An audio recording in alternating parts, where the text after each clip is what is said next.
So this video we will go through the steps required to take your part and put it into a drawing. So the first thing you need to do is obviously create a part, and this is a revolved part. And before we even go into a drawing, we need to work on our custom properties. So hopefully your custom properties are all set up now.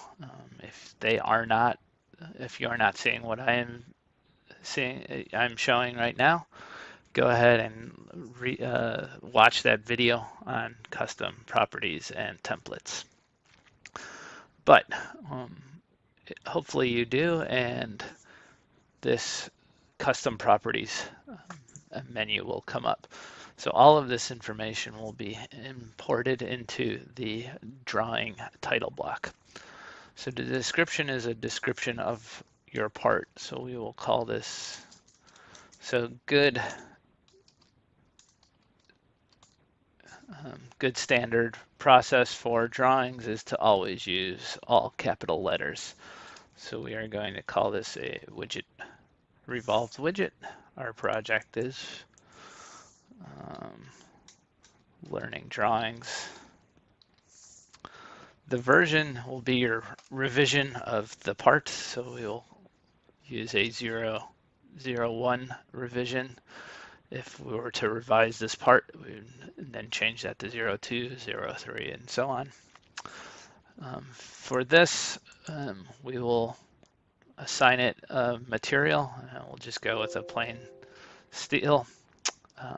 Yes, we want to change that. So not only does that change your material here, but you'll also notice over here on the left, the material is actually added there along with the actual part appearance has also changed to look like plain carbon steel.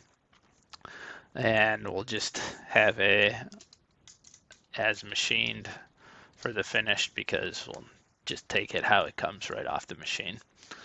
So all of that information, we apply it and then we'll save.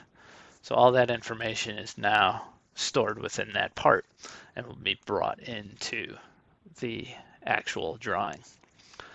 So like everything in SolidWorks, there's always more than one way, but the easiest way, if you have your part open already, is to go up to the new and click on the arrow next to it, and then click Make Drawing from Part Assembly.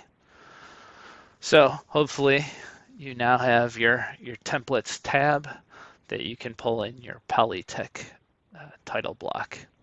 So go ahead and click OK. So now you will see the Polytech title block and a bunch of images over here.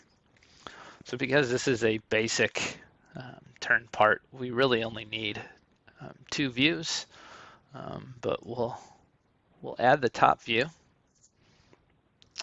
and then you'll notice, you click once and you'll notice that wherever you drag your cursor will be another view. If you pull it on an angle, you get that isometric. So I always like having an isometric, and for this simple revolved part, we need that right side. So once you've added whichever views that you want, go ahead and click Escape. So now if you hover over any of the parts, there'll be a small window that you can now click on that part and you can move it. So, and if you move this main part, your child part, so this top view is the parent part and this is the child view. So that just means that it'll come along for the ride wherever you move it. So get your layout all nice and neat. So let's click on a view, and over here on the left there's quite a bit of information. So the display style you can change. So we can make it have a shaded. You can have hidden lines removed. You can put hidden lines in there if you need. You can use the parent scale, so that would be this part. For this one, I'm going to use a custom scale, which is just, I'll just make it a bit smaller, just so it tucks in nicely into the corner and doesn't take up a lot of space. So if we look at our parent part here, we can either use the sheet scale or you can use a custom scale. So our sheet scale is down here in the right corner. So down here you can change the actual sheet properties. So 1:1 looks a little too big, so I think the 1:2 scale size looks pretty good. So we've placed our part and have our views that we need. Again, if you wanted to have that third view, that would be fine.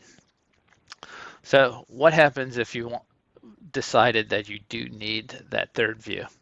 If we go up to the ribbon and go to View Layouts, and we want to do a projected view. So our projected view is selected drawing view. So we select that drawing view, and then again, we're back into that same where you drag your cursor will get you a view. So go ahead and place that. And that is everything laid out. You'll notice in your title block that that information from the part has come over. You'll also notice that there's one bit of information that hasn't. So the drawing itself has custom properties as well. So the draftsman or person should type your initials and then the date drawn. For our purposes, you can just put the month. Typically, you would want to put the day and the month and the year. Go ahead and click apply, and that actually changes that date as well. So the part number is just what your file is called. So if you go ahead and click save, and save your drawing somewhere where you'd like, you've created your first drawing. So in a different video, I will demonstrate how to add dimensions and some other annotations, but that's how you put your part into that drawing file and lay it out nicely. If you have any questions, please let me know. Send me an email. But thanks for listening.